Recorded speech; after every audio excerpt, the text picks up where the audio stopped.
अपने पूर्व के वीडियो मनसबदारी प्रबंधन के अध्ययन को हम मनसबदारी प्रबंध पार्ट 2 में आगे जारी रख रहे हैं। मेन विषय पर जो है हमारा मनसबदारी प्रबंधन, अब हम उस पर आते हैं। मुग़लों की सैनिक व्यवस्था की प्रमुख विशेषता मनसबदारी प्रथा थी। ये हिस्ट्री पढ़ने वाले हर विद्यार्थी को इसकी जानकारी है। अकबर द्वारा प्रारंभ की गई थी व्यवस्था, ये भी हमको मालूम है। मुग़लों के अंतर्गत मनसब शब्द किसी पद पर आसीन व्यक्ति के स्थान का द्योतक था। मनसब अपने ही में पद नहीं था और वह अनेक प्राप्तकर्ता न केवल स्तर को निर्धारित करता था बल्कि उसके वेतन को भी निश्चित करता था तथा उसे यह उत्तरदायित्व सौंपता था कि वह निश्चित संख्या में घुड़सवार व साजो सामान रखे। अकबर द्वारा प्रारंभ की गई इस व्यवस्था का उद्देश्य सैनिक व्यवस्था में व्याप्त भ्रष्टाचार को दूर करना तथा साम्राज्य के अधिकारियों में एक क्रमानुसार पद व्यवस्था कायम करना था। साम्राज्य के समस्त अधिकारियों की भर्ती एक सैनिक अफसर के रूप में ही की जाती थी, चाहे उनका काम कुछ भी रहा हो। उनका पद व वेतन का निश्चय तथा शासन और दरबार में उनकी श्रेणी व मर्यादा का निश्चय मनसब के आधार पर ही तय किया जाता था। अकबर के समय में सबसे छोटा मनसबदार 10 का था और सबसे बड़ा मनसबदार 10,000 का, किंतु 5,000 से ऊपर के मनसब केवल राजकुमारों को ही दिए जाते थे। 1585 ईस्वी में अकबर ने शहजादों का मनसब 12,000 तक कर दिया था। तब अमीरों के लिए 7,000 तक के ही मनसब नियत किए गए थे। मिर्ज़ा अजीज़ कोका तथा मानसिंह को 7,000 का मनसबदार बनाया गया था। अकबर की मृत्यु के बाद अमीरों के मनसब तो 7,000 तक के ही थे, परंतु शहजादों का मनसब जहांगीर के समय में 40,000 तक और शाहजहां के समय में 60,000 तक चला गया था। मनसबदारों की बहुत सी श्रेणियां थीं, परंतु उन्हें मुख्य रूप से 3 श्रेणियों में ही विभाजित किया गया था। 500 से नीचे के मनसबदार कहलाते थे, जबकि 500 से 2,500 तक के मनसबदारों को अमीर कहा जाता था। 2,500 के ऊपर के मनसबदारों को उमराए आज़म के नाम से पुकारा जाता था। सैनिक अधिकारियों में सबसे प्रतिष्ठित पद खाने जमा का और उसके बाद खाने खाना का माना जाता था। काजी और सदर को छोड़कर बाकी सब अधिकारी मनसबदारी व्यवस्था के अंतर्गत ही आते थे। मनुची, जो कि इतिहासकार हैं, वे मानते हैं कि 900 तक की मनसब तो आसानी से मिल जाती थी, परंतु 1,000 की मनसब प्राप्त करना बड़ा कठिन काम था।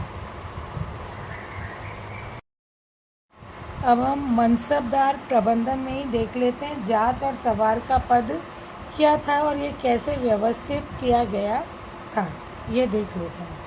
मनसबदारी व्यवस्था में व्याप्त भ्रष्टाचार और घोड़ों संबंधी धोखाधड़ी को समाप्त करने के लिए अकबर ने अपने शासन के अंतिम वर्षों में मनसबदारी व्यवस्था में जात और सवार के 2 पदों को आरंभ किया था। प्रत्येक मनसबदार को जात और सवार के दोनों पद प्रदान किए गए थे। इन पदों का क्या अर्थ था, इसके बारे में इतिहासकारों ने अपने भिन्न भिन्न मत प्रकट किए, तो उसमें से जो कुछ एक मत हैं वो मैं बता देती हूँ, ताकि जात और सवार का जो अर्थ है वो हमको स्पष्ट हो जाए।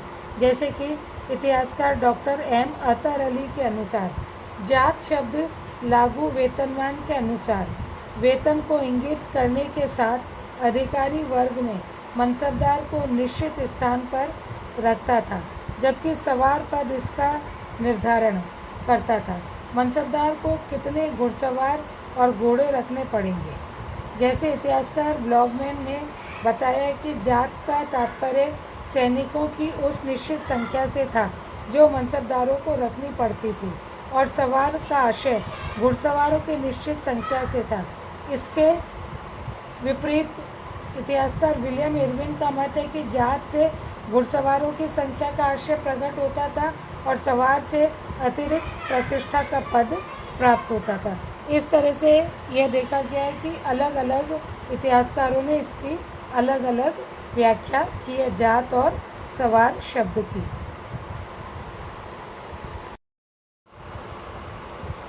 इसी के साथ हम डॉक्टर A.L. श्रीवास्तव का एक मत देख लेते हैं जो कि जात और सवार के लिए सबसे महत्वपूर्ण था।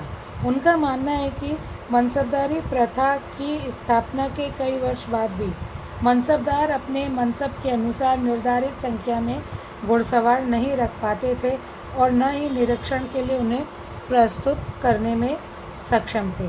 इसके साथ ही घोड़ों, घुड़सवारों, हाथी, ऊंट, बैल आदि का रखना प्रत्येक दर्जे में बड़ी गड़बड़ी उत्पन्न कर देता था और संभवतः इस गड़बड़ी को दूर करने के विचार से अकबर ने जात से पृथक सवार दर्जे की स्थापना की थी। इसके पश्चात दास जात दर्जे से घुड़सवारों का बोध नहीं होता था, बल्कि यह पता चलता था कि कितनी संख्या में हाथी, घोड़ों तथा सामान ढोने के लिए बैलगाड़ियों को आदि को रखना है, जबकि सवार का पद केवल घुड़सवारों की संख्या को निश्चित करना ही था, जो कि अकबर के समय में निश्चित कर दी गई थी। आगे हम देख लेते हैं कि इसी में 2 अस्पा और 6 अस्पा पद क्या थे।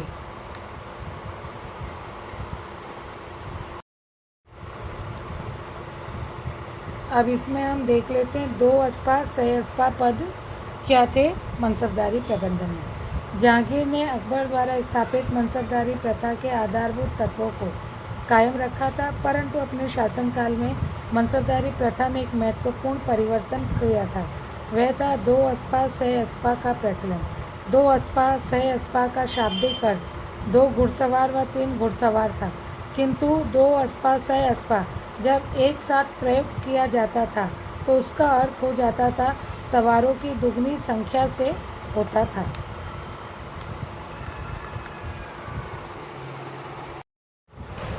अब हम देख लेते हैं कि इसी मनसबदारी प्रबंध में मासिक अनुमाप क्या था।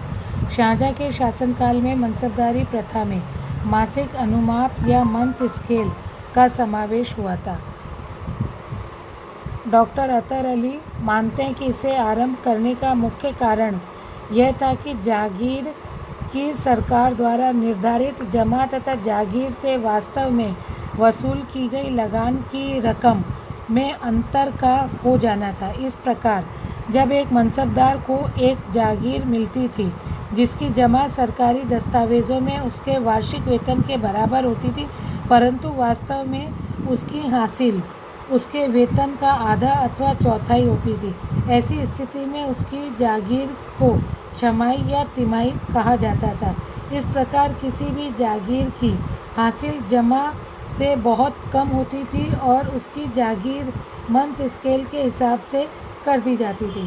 शाहजहाँ के राज्यकाल के अंतिम वर्षों में मुगल दक्षिण की वास्तविक जमा हासिल का केवल चौथाई भाग अर्थात 3 मास के बराबर ही था। इस प्रकार दक्षिण में अधिकांश मनसबदारों की जागीरें 4 माह से अधिक नहीं बल्कि अधिकतर उससे कम ही हुआ करती थी। इस प्रकार अब किसी भी मनसबदार को पूरा 12 महीने का वेतन न मिलकर 8 या 6 या 3 महीने का ही वेतन मिलता था।